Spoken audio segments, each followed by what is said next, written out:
Hi అండి, నమస్తే. ఎలా ఉన్నారు? వెల్కమ్ టు అవి కుకింగ్ వైబ్స్. ఈరోజు మనము ఇలా మెడిసినల్ వాల్యూస్ ఉండే సొంటి పొడి తయారు చేసుకుందామండి. అందరం వాడుకోవచ్చు, చిన్నపిల్లలు, మనం పెద్దవాళ్ళము అందరం వాడుకోవచ్చు. దీన్ని చాలా మంచిది కదా ఈ సీజన్లో మనకి మంచిది. ప్లస్ ఇంకేంటంటే మన కడుపులో ఏదన్నా కొంచెం కడుపులో కూడా అరుగుదలకి మనకు అన్నిటికీ మంచిది కదా.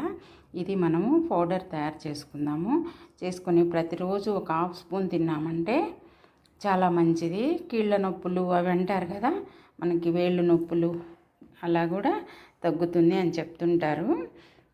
అందుకని మనము ఈ సొంటి పొడి తయారు చేసుకుందాం ఈరోజు. ఇప్పుడు మనము చిన్న రోలు ఇలా దంచుకుంటాం కదా, అల్లము ఎలాచి దాంట్లో వేసుకొని చిన్న చిన్న ముక్కలు చేసుకుందాము. తర్వాత మనం